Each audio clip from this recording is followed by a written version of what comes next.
After countless hours, and I honestly don't know how many deaths, I did it! I finally beat Radahn! Again. Yeah, Prime Radahn, or Consort Radahn, last boss of a DLC, whatever you want to call him. Now originally, I brought in the backhand blades, the same weapons that have been carrying me throughout the rest of the game. But here's the thing. I am not very good at Souls-likes, and also, I am especially bad at dodging things when there's tons of very bright, very flashy visual effects that make me feel like I'm constantly being flashbanged. So I did end up swapping my build quite a bit, and I think this is the sort of build or setup that even a bad player like myself can use to beat Radahn. So, this isn't necessarily a boss guide per se, but I am going to tell you how I did stuff, while also showing you the fight as it progressed. And if you want to see more Elden Ring content, or maybe you want to see me play a different Souls-like game, well A, let me know down below, and then B, be sure to get subscribed, leave a like while you're down there, that way you can find your way back when I do play the game you recommended. And so for now, let's get into things, because, oh man, while I did beat the boss, this was one of, if not the most brutal fights that I've encountered so far, possibly only being rivaled by Malekith, except Malekith was a little bit easier because he starts at half health, or at the very least, when he gets difficult, starts at half health.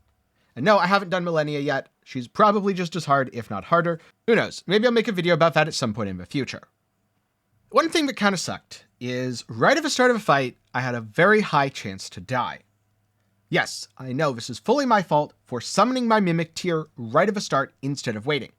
The thing is, sometimes the boss would sit there patiently and let me summon. A lot of the time, he would just use a nuke one-shot combo. And instead of risking my health at a later portion of a fight where I'd already made progress, I decided it is easier to just bite the bullet and use the summon off the start. Yes, some of my attempts, a lot of my attempts, will just be bricked. Does that suck? Does that make it tedious and boring? Yes, absolutely. But it means I lose less good attempts, so that's what I did. The other change is I went pokey build. By pokey build, I mean I used the Godskin Stitcher and combined it with the biggest great shield I could find. In this case, one that had a massive 90% guard boost. So I was taking no damage and basically no stam damage from Fizz. All I had to deal with was his magical and holy damage, which to be honest, there's plenty of that, so I was still taking tons of damage throughout the fight. And the Verdigris Great Shield. By the way, that's really hard to say, took me like 8 tries, and I probably said it wrong. If there's a correct pronunciation, let me know down below. This Great Shield is obtained from Moore. And as far as I can tell, there's 2 ways to do it. 1, the proper way, which is complete his quest line. 2, the improper way, kill a couple of his scout pests. He'll get real mad at you, because they're his friends, and invade you, and if you kill him, you get all his stuff. Just keep in mind you'll have to live with the fact that you murdered some friendly bugs and a guy who didn't seem too bad overall. In addition, for talismans, I used Bloodlord's Exaltation. This is mostly because I'm a bleed build. I did sort of respec my stats to go Strength, Dex, Arcane. That way I could actually wield the shield. It takes a massive 49 Strength, which I did not have. Much easier on Strength builds. And being able to poke from a distance with bleed felt really, really good. So, Bloodlord's Exaltation.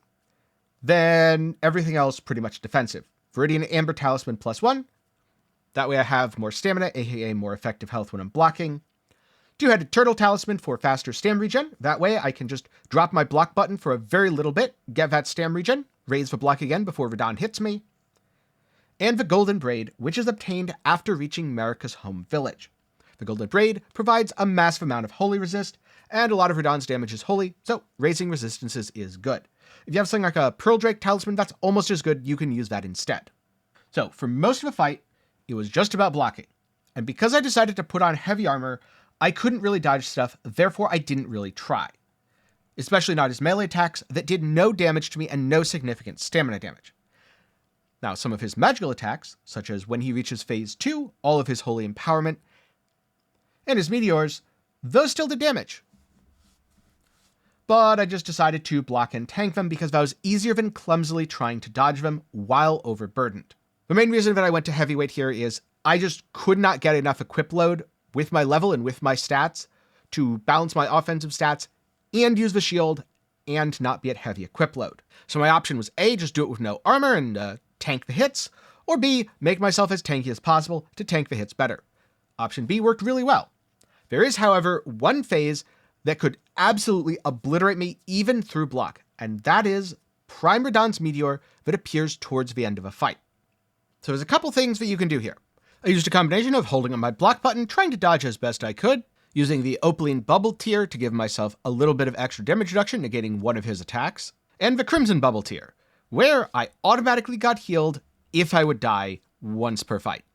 Everything together finally gave me just enough survivability that I could get through this phase.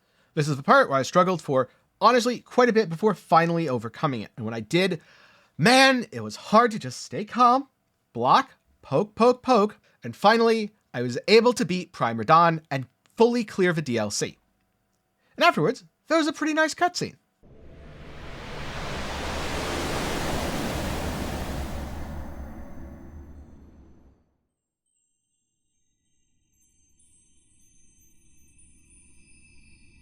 Lord brother,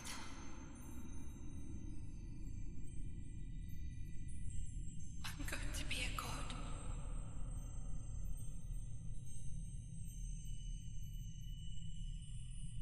If we honor our part of the vow,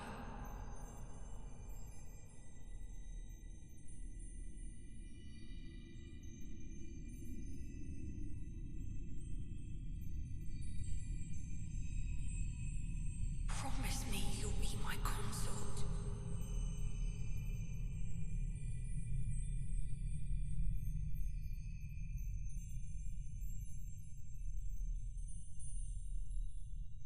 I'll make the world a gentler place. Now overall, I'd say the fights were pretty darn good. There were a couple I didn't like. Prime Radahn sort of being one of them, and that's just because the effects were way too bright, and it was very difficult for me to dodge or even see what was going on as a result.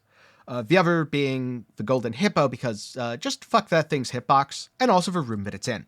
And other fights were both really cool and really fun, like Midra and Mesma.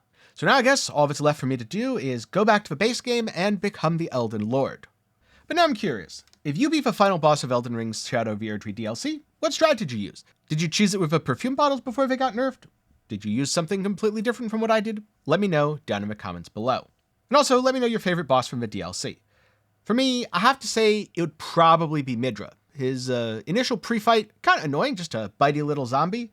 But after you start the fight for real, yeah, really good fight, good telegraphs, easy to understand. Maybe the big glowy ball dropping on my head isn't the best, but everything else, 10 out of 10. And if you're looking for more Elden Ring content after this, well, you can head over to MaxRollGG, or you can check out some of my guides on how to find the light great swords, great katanas, or backhand blades in the new DLC. Links to those will be up in the card and down below. Of course, before I go, a big thanks to my patrons and channel members for the continued support. For as low as $1 a month, you can make videos just like this one possible. Link to support is also down below.